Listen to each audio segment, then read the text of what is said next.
बोला पटकन, आवाज येते का?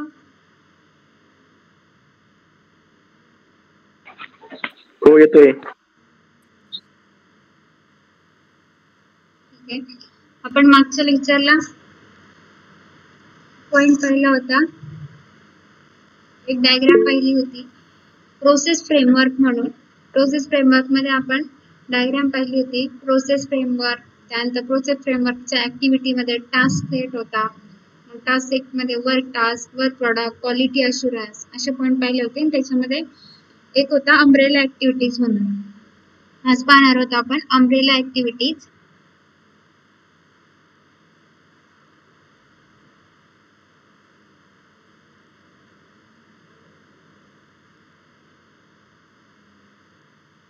स्क्रीन दिसते का सगळ्यांना?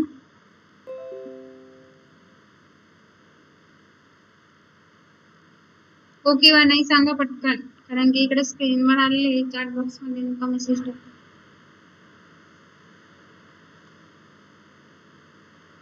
दिसते. ठीक आहे, असं पटापट बोलत जा. पाहता, ही सॉफ्टवेअर प्रोसेसच्या अम्ब्रेला ऍक्टिव्हिटी आहे. सॉफ्टवेअर प्रोसेस पॉइंट आपण पाहिलेला आहे, परत एकदा रिपीट करते आणि मग अम्ब्रेला ऍक्टिव्हिटी पाहू. सॉफ्टवेअर प्रोसेस म्हणजे काय? कोणताही एखादं प्रोडक्ट डेव्हलप करताना एक सिक्वेन्स फ्लो दिलेला असतो, त्यामधून प्रोडक्ट डेव्हलप होतं. तसं सॉफ्टवेअर रिलेटेड मध्ये काय सांगितलं जातं? सॉफ्टवेअर प्रोसेस त्यालाच असं म्हणलं जातं सॉफ्टवेअर मेथडॉलॉजी. म्हणजे कसं वर्क प्रोडक्ट आपल्याला कसं परफॉर्म करायचंय, कोणकोणते टास्क सेट घ्यायचे. मग आता पहा, software process also known as software methodology is a set of related activities that leads to production of software. These activity may involve the development of software from the scratch or modifying the existing system. आता characteristics मध्ये पाहिलं होतं आपण, आधी related software असतं, नवीन आलं तर आपण त्याला मॉडिफाय करतो. म्हणजे जे पहिलीच कॅरेक्टरिस्टिक्स पाहिली होती, software does not wear out. मग तसं सॉफ्टवेअर प्रोसेस काय आहे? सेट ऑफ रिलेटेड ऍक्टिव्हिटी, वेगवेगळ्या ऍक्टिव्हिटी एकमेकांना रिलेटेड आहे, जे काय करतं? Lead production of software, final software develop करण्यासाठी. दीज ऍक्टिव्हिटी कशी इन्व्हॉल्व होती? मग आता सॉफ्टवेअरच्या भाषेत तुमची लँग्वेज डेव्हलपमेंट ऑफ सॉफ्टवेअर. तुम्ही एखादी स्क्रीन डेव्हलप केली, कोडिंगनी त्याला अटॅचमेंट करून त्याचं एक्झिक्युशन केलं, हे झालं development of software. From the कसं करतो आपण? नव्याने करतो किंवा एक्झिस्टिंग याच्यात मॉडिफाय करतो, त्याला म्हणतो आपण software process. Software process include, हा पॉइंट पाहिला होता आपण, software specification, software design and implementation, software verification, validation, software evaluation. आणि आता ही टास्क सेटची डायग्राम मागच्या लेक्चरला पाहिलेली. Common process framework, framework activity त्यालाच रिलेटेड आहेत. Umbrella activity, task set, task set मध्ये टास्क, माइलस्टोन्स, वर्क प्रोडक्ट आणि software quality assurance points.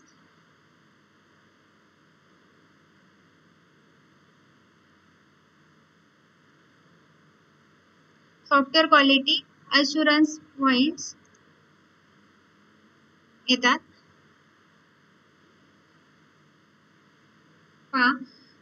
The process, आता repeat परत एकदा पॉइंट होतोय. The process of framework define small set of activity that are applicable to all types of project. ह्या फ्रेमवर्कच्या activity ज्या आता इथं डायग्राम पाहतोय, त्या प्रत्येक टाइपच्या प्रोजेक्ट मध्ये रिलेट होतात. प्रत्येक कोणतेही सॉफ्टवेअर बनवताना याच याच्यातून टास्क परफॉर्म होते. फ्रेमवर्क ऍक्टिव्हिटी काय आहे, टास्क सेट ऍक्टिव्हिटी काय आहे, अम्ब्रेला ऍक्टिव्हिटी काय आहे. सॉफ्टवेअर प्रोसेस फ्रेमवर्क काय? परत डायग्राम पाहिल्याप्रमाणे कलेक्शन ऑफ टास्क सेट आहे. पहा इथे डायग्राम आहे. सॉफ्टवेअर प्रोसेस फ्रेमवर्क काय? Collection of task set. Task set consist of, कशाचं कलेक्शन आहे? स्मॉल वर्क टास्क, त्यानंतर प्रोजेक्ट, माइलस्टोन किंवा वर्क प्रोडक्ट आणि सॉफ्टवेअर क्वालिटी अशुरन्स. हे टास्क सेटचं कलेक्शन आहे. आणि सॉफ्टवेअर कशाचं कलेक्शन आहे? प्रोसेस फ्रेमवर्कचं कलेक्शन ऑफ वेगवेगळे टास्क सेट. आता पॉइंट तुमचा अम्ब्रेला ऍक्टिव्हिटी इन्क्लूड, कोणकोणत्या अम्ब्रेला ऍक्टिव्हिटी आहेत त्याच्यामध्ये पहा. Software project tracking and control. काय करतो पहिली umbrella activity? Software project tracking and control.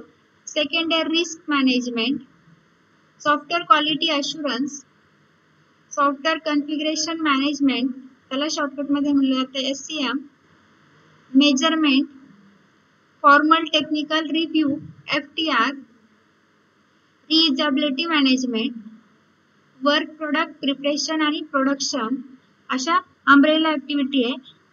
आता पाहिल्याप्रमाणे काय software project tracking and control, risk management, software quality assurance, software configuration management, measurement, formal technical review, reusability management, work product preparation आणि production. One by one पाहू आता.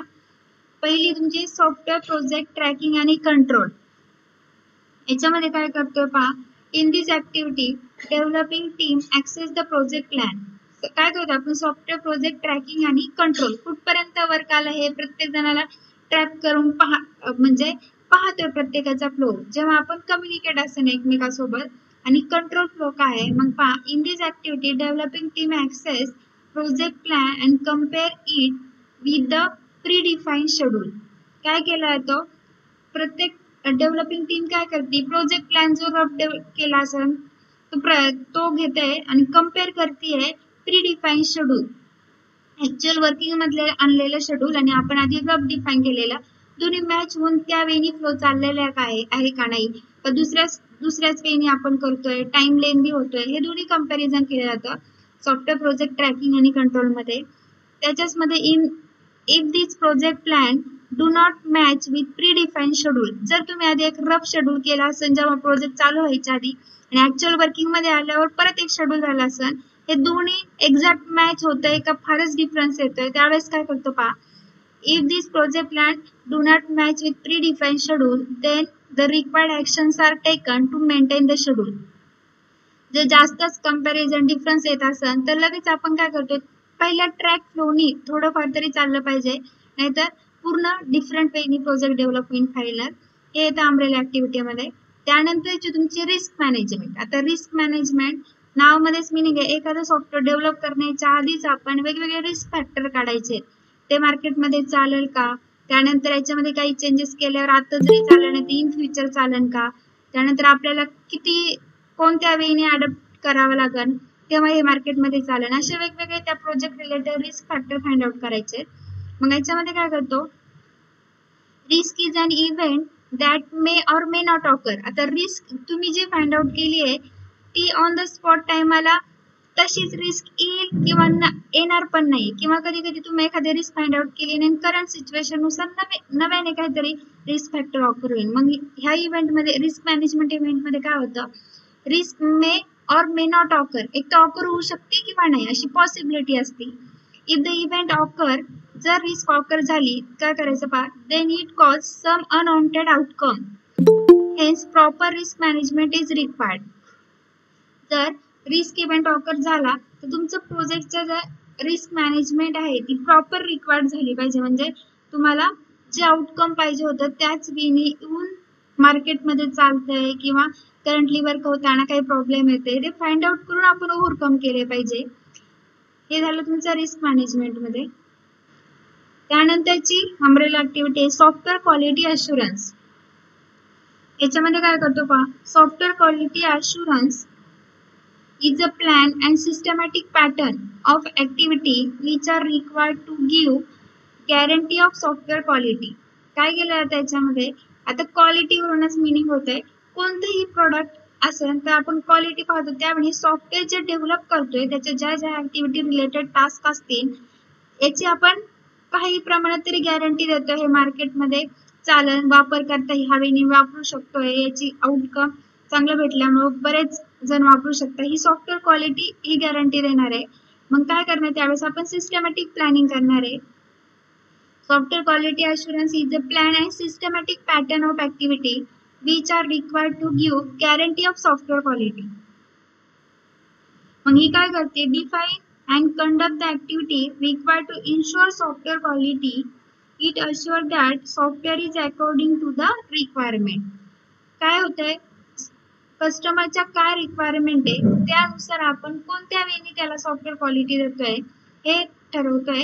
Requirement खूप साऱ्या आहेत आणि कमी प्राइस मध्ये बनवायचे, त्यावेळेस पण आपण क्वालिटी देऊ शकत नाही, मग दोन्ही बॅलन्सिंग करायचं ह्यावेळी. फॉर एक्झाम्पल मग पहा, ड्युरिंग सॉफ्टवेअर डेव्हलपमेंट, जेव्हा तुम्ही सॉफ्टवेअर डेव्हलप करत असता, software development meetings are conducted at every stage of development. प्रत्येक जण जे 10 लोक 15 लोक काम करीत असते, जो का टास्क दिलेला असेल, प्रत्येक जण प्रत्येकाच्या वेळी वर्क केला. स्टार्टिंगला एकदा मीटिंग झाली, एंडला डायरेक्ट टास्क सबमिट केला तर त्यांनी पण क्वालिटी भेटणार नाही. तुम्ही प्रत्येक स्टेजला कम्युनिकेट होत असता. तर मग काय करतो, during software quality development meeting, जेव्हा सॉफ्टवेअर डेव्हलप होत असेल, जेव्हा त्या मीटिंग कंडक्ट केल्या जातात, त्या प्रत्येक स्टेजला कंडक्ट झाल्या पाहिजे. कोणाला काही प्रॉब्लेम ऑकर झाला किंवा वीकली करा, मंथली करा, कम्युनिकेट झालं पाहिजे. त्यावेळी पण तुम्ही काही चेंजेस असतील तर ते सारखे होत राहतील. Conduct at every stage of development to find out the defect and suggest improvement. काय करायचंय, त्यातून डिफेक्ट फाइंड आउट करायचे, म्हणजे तुमचे एरर किंवा प्रॉपर सिक्वेन्सनी रन होत नाही, आणि suggest improvement to produce good quality software. त्यावेळी काय होऊ शकतंय, प्रत्येक वेगवेगळ्या टीमचे जे मेंबर असतील त्यांचे सजेशन घेऊन गुड क्वालिटी सॉफ्टवेअर डेव्हलप होते. फायनल स्टेजला ते टेस्टिंग मध्ये जातच आहे. हे झालं software quality assurance umbrella activity. त्यानंतरची 4th नंबरची आहे फॉर्मल टेक्निकल रिव्ह्यूज. त्यालाच म्हणलं तर शॉर्ट मध्ये FTR. FTR काय आहे, formal technical review. FTR is a meeting conducted by technical staff. आता एखादं सॉफ्टवेअर बनवताना रॉ डेटा कलेक्ट करणारे वेगळे असतील, डॉक्युमेंटेशन करणारे वेगळे, डिझायनिंगचे वेगळे, ऍक्च्युअल कोडिंग करणारे हे तर टेक्निकल याच्यामध्ये ते वेगळे. मग फॉर्मल टेक्निकल रिव्ह्यूचा FTRचं वर्किंग कसं होतं अम्ब्रेला ऍक्टिव्हिटीमध्ये पहा. FTR is a meeting conducted by technical staff. The motive of the meeting, त्याचा मीटिंग घेण्यामागचा मोटो काय असतो पहा. Motive of meeting is defect quality problem and suggest improvement. Technical person focus on the quality of software from the customer point of view. काय केलं जातंय, जरी FTR नी म्हणजे फॉर एक्झाम्पल तुम्ही एखादा प्रोग्राम केला आणि रन केल्यानंतर तुम्हाला टेस्ट केल्यानंतर समजतं ह्या एरर आहे, ह्या प्रॉब्लेम आहे, तसे FTR नी जे तुम्हाला डॉक्युमेंटेशन रिपोर्ट दिला असेल त्या सिक्वेन्सनी जर डेव्हलप केलाय, त्यानंतर काय करणार, क्रॉस टेस्टिंग करून आपण कस्टमरचा पॉइंट ऑफ व्ह्यू काय आहे, तो प्रोजेक्ट बनवण्यामागचा त्याला काय एक्सपेक्टेड आहे त्यावेळी आपण देणार आहे. मग हेच येतं तुमचं FTR मध्ये. 5th नंबरची ऍक्टिव्हिटी आहे मेजरमेंट. त्याच्यामध्ये पहा, measurement consist of effort required to measure the software. Software cannot be measure directly. आता मेजरमेंट म्हणजे असं सेंटीमीटर याच्यामध्ये नाही मेजर करत आपण, वर्क फ्लो कितपर्यंत डेव्हलप झाला आणि कोणत्या सिक्वेन्सनी झाला हे मेजरमेंट ऍक्टिव्हिटी मध्ये येतं. मेजरमेंट आता इथं त्या रिलेटेड नाही, सेंटीमीटर याच्यामध्ये मीटर याच्यामध्ये येत नाही. तुम्ही वर्क फ्लो प्रोग्रेस काय आहे, तर मग पहा measurement consist of effort required to measure the software. Software cannot be measure directly, it is a measure direct and indirect measures. आता पहा डायरेक्ट मेजर्स म्हणजे काय, direct measures like cost, lines of code, size of software. Direct measures मध्ये काय पाहिलं जातं, त्या सॉफ्टवेअरची कॉस्ट काय आहे, लाईन ऑफ कोड तुम्ही जे प्रोग्राम केले आहे ते किती लाईनिंग मध्ये झाले प्रत्येक, त्यानंतर size of software actual final buildup झाल्यानंतर तो किती MB मध्ये KB मध्ये किती साईज झाली आहे त्या सॉफ्टवेअरची, हे डायरेक्ट मेजरमेंट मध्ये. आणि इनडायरेक्ट मेजर कसं केलं जातं पहा. Indirect measure such as a quality of software. ते सॉफ्टवेअर ची क्वालिटी चांगली आहे का, कस्टमरने जसं एक्सपेक्टेड केलं तर त्यावेळी येते का, काही ऍडव्हान्स फीचर्स ऍड केलेत का, which is a measure by some other factor, hence it is a indirect measure of software. Measurement मध्ये कसं मेजर केलं जातं, डायरेक्ट आणि इनडायरेक्ट मेजर. डायरेक्ट मेजर म्हणजे त्याची कॉस्ट काय आहे, लाईन ऑफ कोड काय आहे, साईज ऑफ सॉफ्टवेअर. आणि इनडायरेक्ट मध्ये quality of software which is measure some other factor, hence it is a indirect measure of software. ही झाली तुमची 5 नंबरची umbrella activity.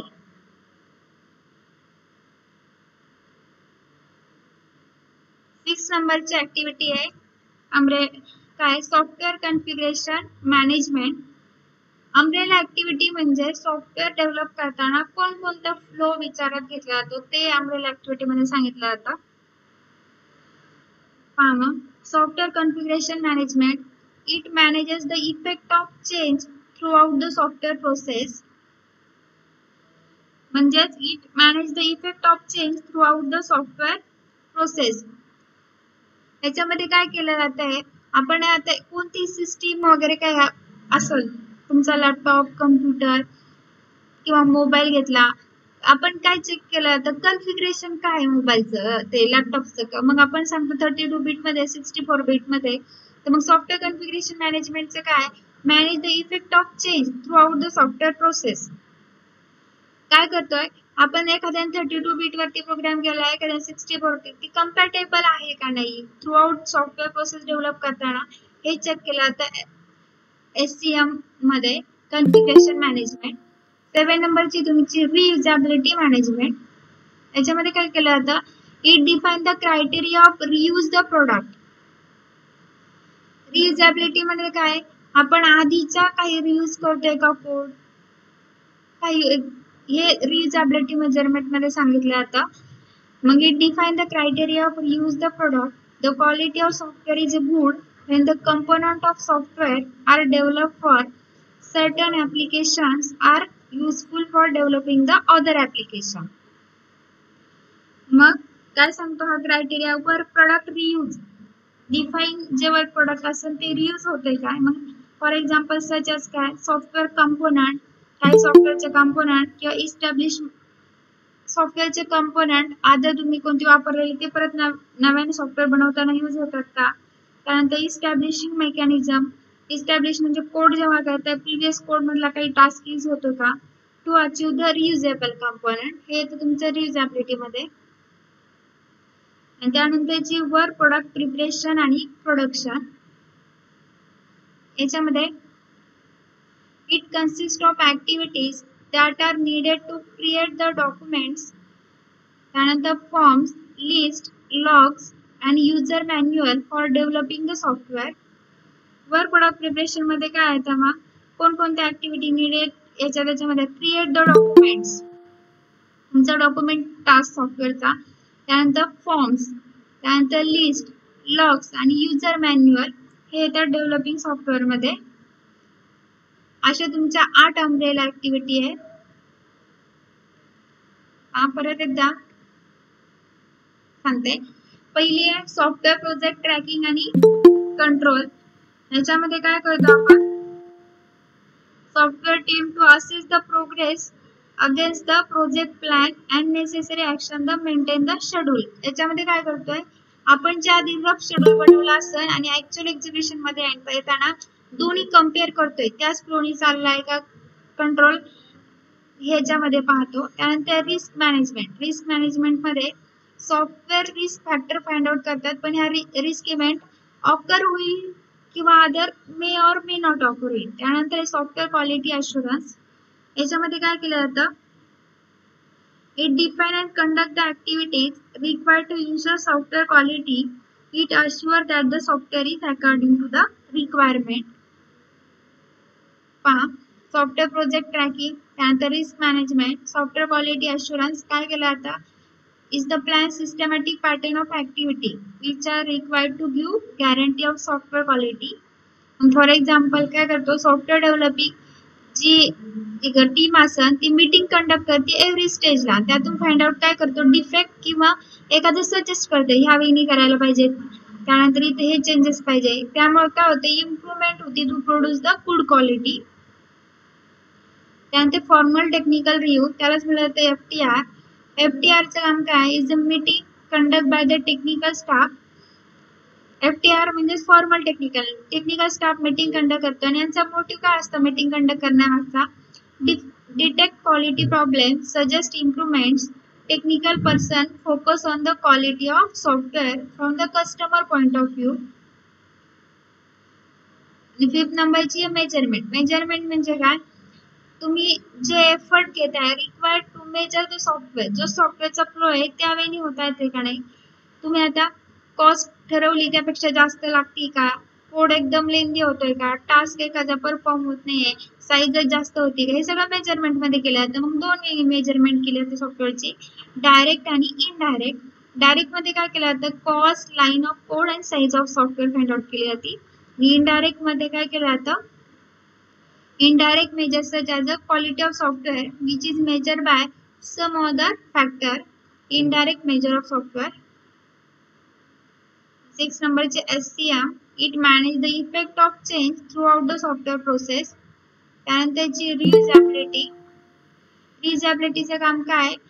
Quality of software is good when the components of software are developed for the certain applications are useful for the developing other application. आणि 8 number जी work product preparation आणि production, याच्यामध्ये काय लिहिलं जातं? Consist of activity that are need to create, काय केलं जातं? Document, form, list, logs, user manual for developing the software. काय आहे तुमच्या अम्ब्रेला ऍक्टिव्हिटी? कोणत्या पॉइंट मधल्या? हा, इथे डायग्राम आहे. प्रोसेस, सॉफ्टवेअर प्रोसेस फ्रेमवर्क म्हणून पॉइंट होता. प्रोसेस फ्रेमवर्क ऍक्टिव्हिटी, त्यामध्ये होत्या अम्ब्रेला ऍक्टिव्हिटी. हे डायग्राम लक्षात ठेवा. समजले सगळ्यांना?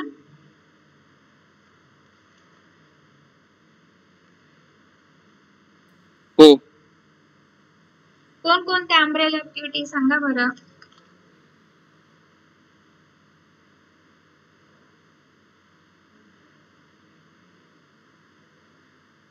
अम्ब्रेला ऍक्टिव्हिटीचं मीनिंग काय होतंय? तुम्ही प्रोजेक्ट करताना कोणकोणती काळजी घेतली पाहिजे, कोणकोणत्या ऍक्टिव्हिटीज त्याच्यामध्ये इन्व्हॉल्व येतात, सांगा बरं. तुमच्या समोरच आहे.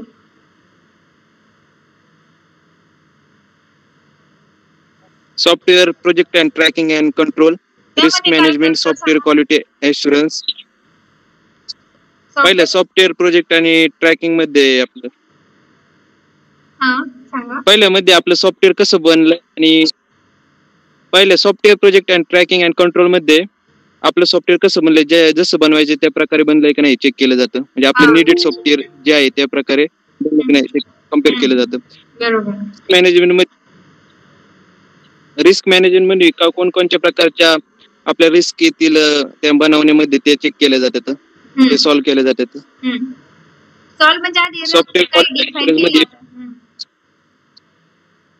सॉफ्टवेअर क्वालिटी ऍश्युरन्स मध्ये ते सॉफ्टवेअरची क्वालिटी कशी ती चेक केली जाते, त्याची गॅरंटी देता येईल अशा प्रकारे त्याला डेव्हलप केलं जातं. बरोबर. सॉफ्टवेअर कॉन्फिगरेशन मॅनेजमेंट मध्ये त्याचा फ्लो चेक केला जातो, फ्लो बरोबर आहेत का नाही. किंवा कन्फ्युगर तुम्ही 32 बीट 64 जे प्रोसेसिंग होत आहे ते सगळ्याला कम्पॅटेबल आहे का नाही. नंतर मेजरमेंट मध्ये ते मेजर केलं जातं, त्याची कॉस्ट, साईज म्हणजे किती बाईटचं बनवलंय ती, आणि त्यामध्ये डेव्हलप साईज वाढवणे गरजेचं आहे, कमी करणे गरजेचं आहे, ते मेजर केलं जातं आणि ते डेव्हलप केलं जातं त्या प्रकारे मेजरमेंट करून. बरोबर. फॉर्मल टेक्निकल यूज मध्ये त्यामध्ये काय सांगते ना मॅडम. फॉर्मल टेक्निकल रिव्ह्यू मध्ये जी टेक्निकल टीम असत ती मीटिंग कंडक्ट करते आणि आपलं सॉफ्टवेअर बनवण्यामागचा मोटिव्ह काय, कस्टमरची रिक्वायरमेंट काय होती, त्यावेळी चाललंय का आपलं दुसरीकडे चाललंय हे चेक केलं जातं. FTR म्हणजे बरोबर चाललंय का नाही आपल्या ज्या प्रकारे. रिस्क अवेलेबिलिटी मॅनेजमेंट म्हणजे आपण कोणकोणत्या गोष्टी रियूज करू शकतो त्यामध्ये किंवा केल्या तर परत ते त्यात चेक केल्या जातात काही आणि त्या योग्य प्रकारे यूज केल्या जातात, त्यामध्ये परत रियूज केल्या जातात. बरोबर. वर्क प्रोडक्ट प्रिपरेशन प्रोडक्शन मध्ये work product preparation and production मध्ये त्याचं नाही सांगते madam. Work product and preparation मध्ये काय करतो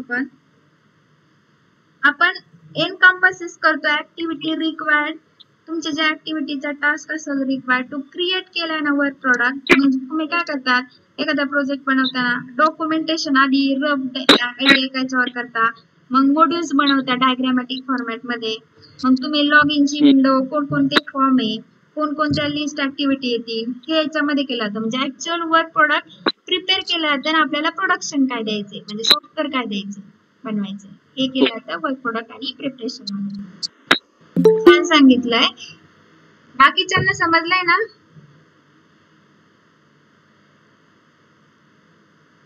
बोला हो किंवा नाही ते तरी बोला.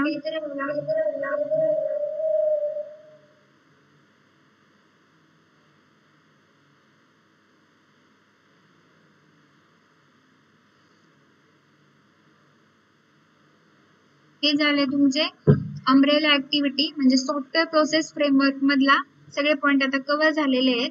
नेक्स्ट तुम्हाला आता एक बेसिक कोणकोणते आता आपल्याला हे जे आपण आतापर्यंत बेसिक शिकलेलं आहे याच्यावरती आता मॉड्यूल्स आहेत वेगवेगळे, त्याचे टाइप्स केलेले आहेत 4 याच्यामध्ये प्रिस्क्रिप्टिव्ह, काही इव्हॅल्युएशन, इन्क्रिमेंटल. आता आताच्या लेक्चरला कव्हर व्हायचं नाही पण फक्त एक रफ सांगते कोणकोणते मॉड्यूल आहे आणि मग आपण नेक्स्ट लेक्चरला आपण एक एक मॉड्यूल चालू करू.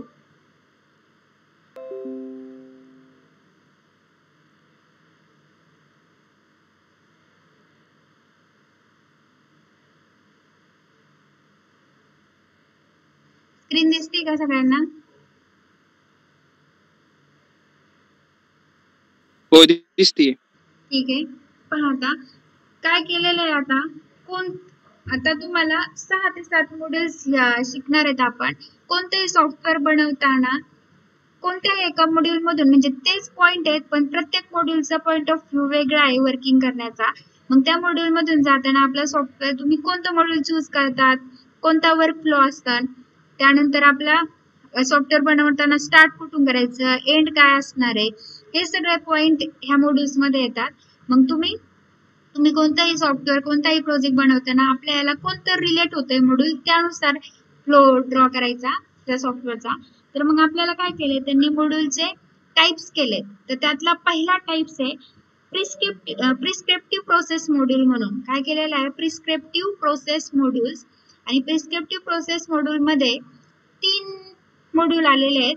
फर्स्ट आहे तुमचं वॉटरफॉल मॉडेल, त्यानंतर सेकंड आहे इन्क्रिमेंटल प्रोसेस मॉडेल आणि थर्ड आहे तुमचा रॅड म्हणून आहे.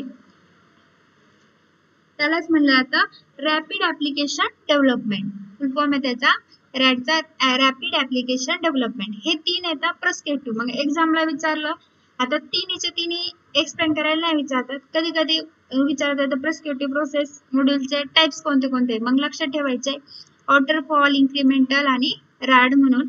आणि त्यानंतर विचारलं सपोज वॉटरफॉल एक्सप्लेन करा तर ते आले पाहिजे, इन्क्रिमेंटल ते हे विचारलं ते रॅपिड ऍप्लिकेशन डेव्हलपमेंट विचारलं तर त्यावेळी. प्रत्येकामध्ये पॉइंट तेच रिपीट होतात पण वर्किंग फ्लो प्रत्येकाचा वेगळा आहे.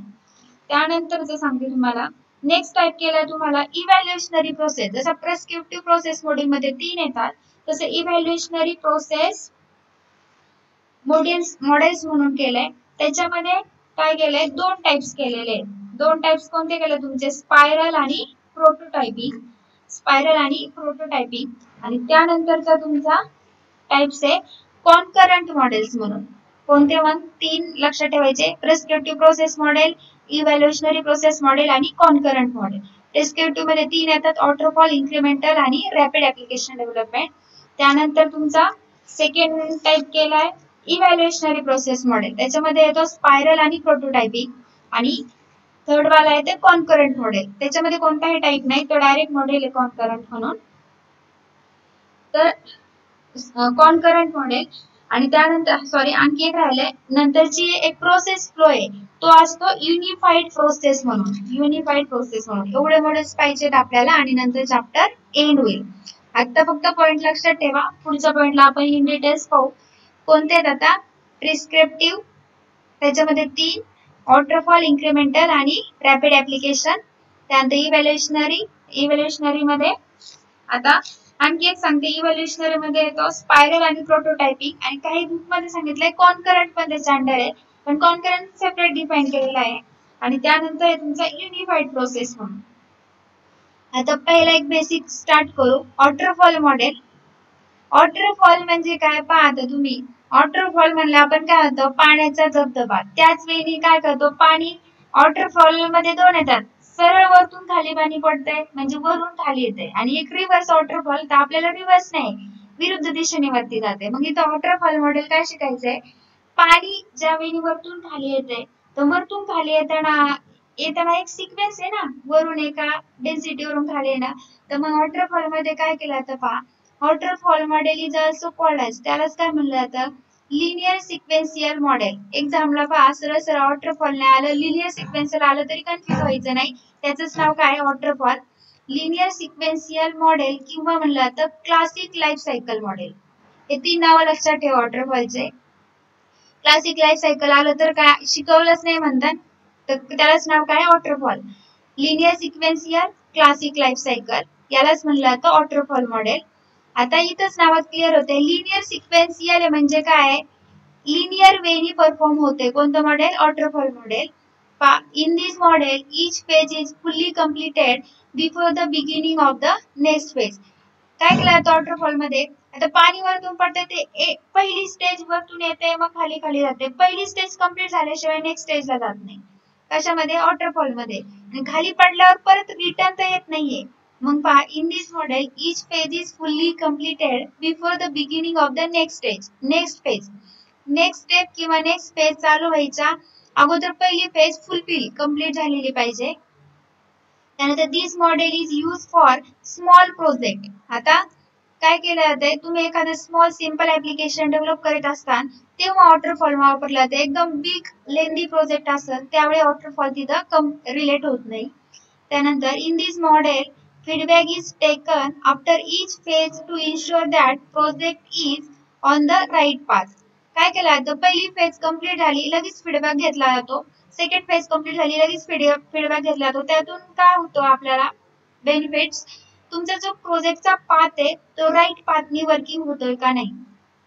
त्यानंतर testing part start only after the development is completed. टेस्टिंगचा टास्क कधी चालू होतोय? जेव्हा डेव्हलपिंग टास्क काय होईल तुमचा? कंप्लीट होईल. तुम्ही आधी डॉक्युमेंटेशन, वॉटरफॉल म्हणजे पाणी तसं इकडे आपलं प्रोजेक्टला कम्पेअर करायचा. पहिली स्टेज काय आहे आपली? रफ डेटा घेणे, काय काय करायचं प्रोजेक्ट मधून. मग तुम्ही ज्याला प्रोजेक्ट करून द्यायचा त्याच्या रिक्वायरमेंट जाणून घेणे. त्यानंतर मग ते कागदावर किंवा एकदा सॉफ्ट कॉपी त्याची टाईप करणे. त्यानंतर त्याची डायग्राम काढणे. नंतर मेंबर असाइन करणे. त्या मेंबरची मीटिंग कंडक्ट करणे.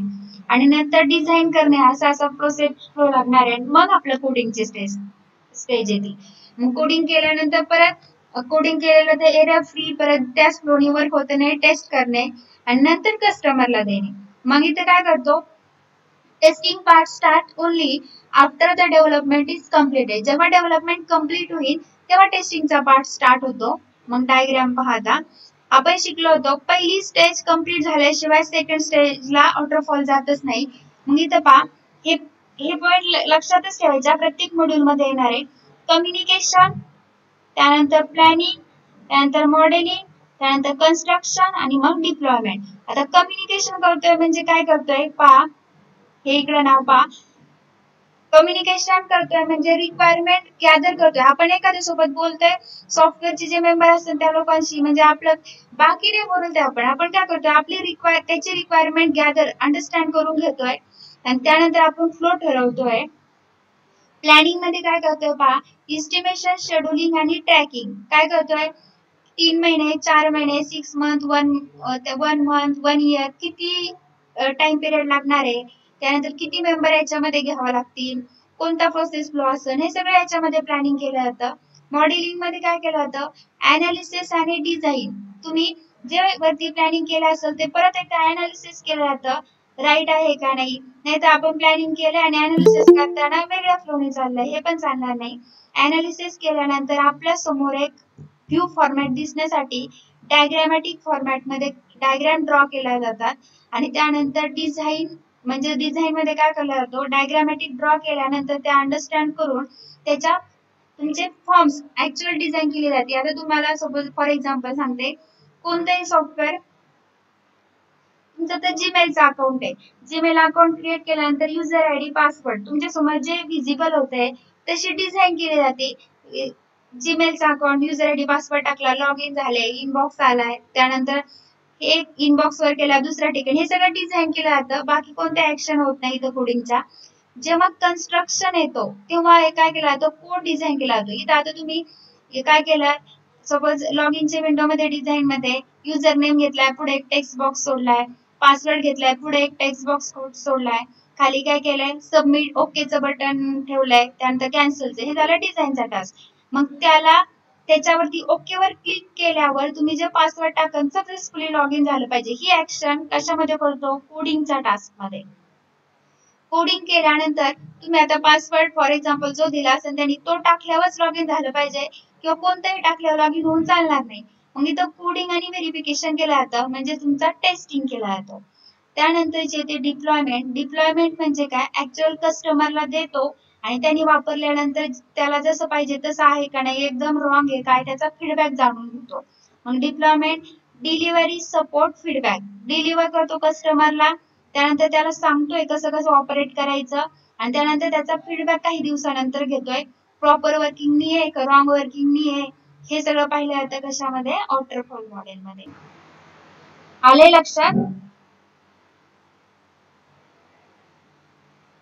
बोला.